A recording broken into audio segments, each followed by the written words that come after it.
So this is something that most people don't really talk about. In fact, I was quite happy to hear when Elon Musk and Jack Ma agreed upon this when they had the summit in Asia, and that's global birth rates. And to popular belief, where you have the population theorists out there screaming at everybody as in we are going to have too many humans, that's actually opposite if you look at data.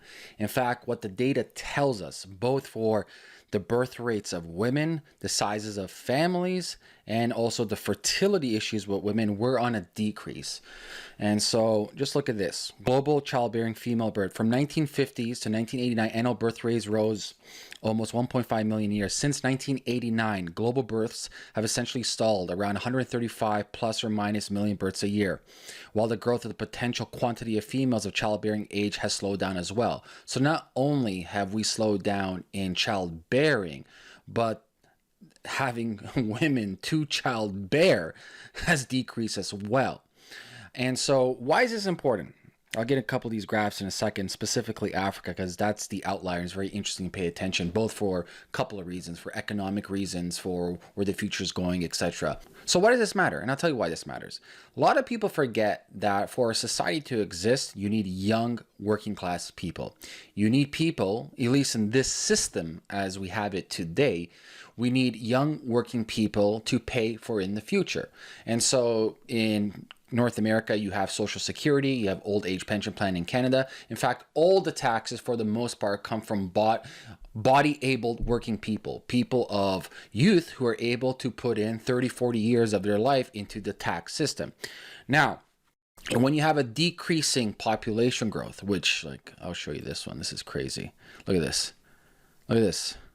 It's actually pretty dangerous. And if you look at the charts, we'll be stalling past, I think it's 2030 that we stall the birth rate and it becomes flat, except for Africa and primarily Nigeria. They're around seven kids per family on average.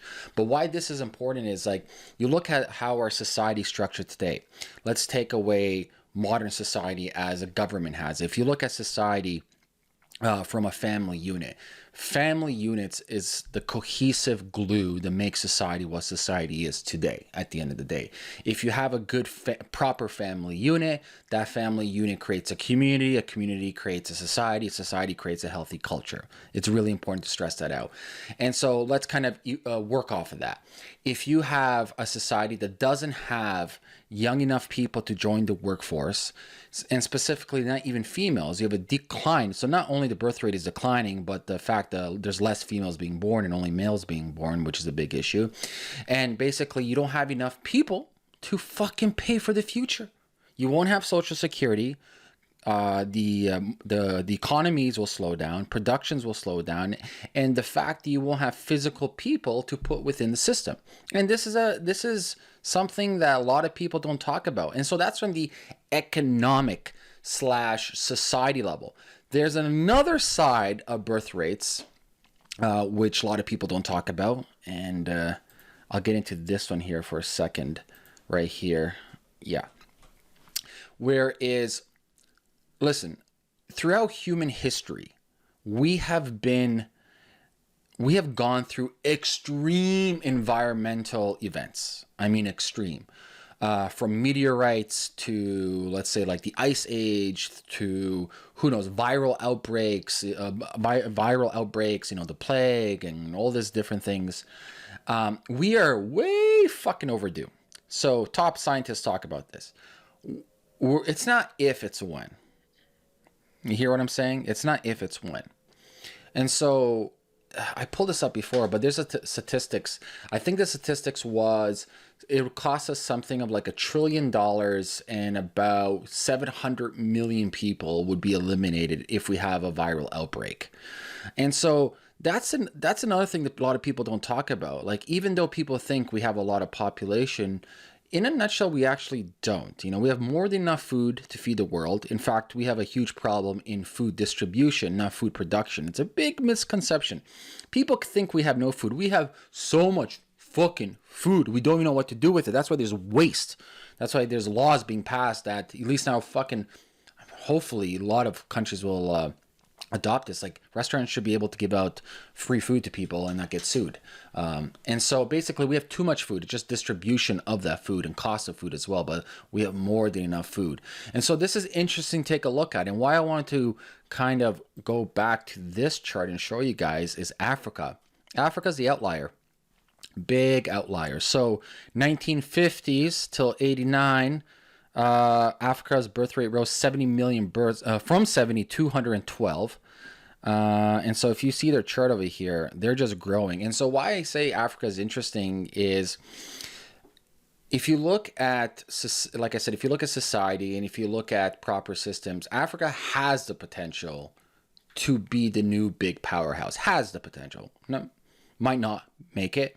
You know, there's a lot of hurdles for them. Fucking a lot of hurdles. And now, remember, Africa's a fucking continent. It's not just one country. They have many different people, ethnicity, languages, cultural belief systems, etc., etc. So it's very complicated.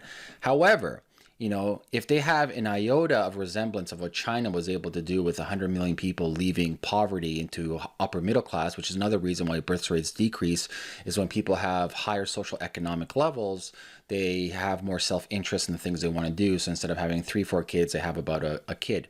And even places now in China, even though, because China is divided into tier cities, so they have tier 1, tier 2, tier 3 cities. So it's not black and white. People think it's like a policy. Like there's zones within China, you know, Shenzhen's different from Guangzhou, from Macau, etc. And even certain places like this, they don't have one-child policies. It's pretty much eliminated. A lot of people don't want to have multiple kids because they're just too busy doing their own things because of their economic levels and their own self-interest. But if we see that Africa has some potential to mimic what China was able to do. Like I said, Africa's a continent, but like countries within Africa, primarily Nigeria. Nigeria is kind of the outlier within Africa. Then it'll be interesting. This is why a lot of people, even Jack Dorsey, so CEO of Twitter, doubled down on the fact that he wants to be spending the next 4 or 5 years heavy in Africa and seeing the opportunities over there. Because listen, you have young people who are born, they are the consumers. And if you can raise them into a higher GDP to be consumers, to put back into the system, this is where business is done. But at the end of the day, like North America looks fucking bleak. Look at this study.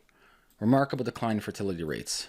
This study was published in The Lancet. So from 1950 to 2017, 1950s women are having an average of 4.7 children in their lifetime. The fertility rate all but half to 2.4.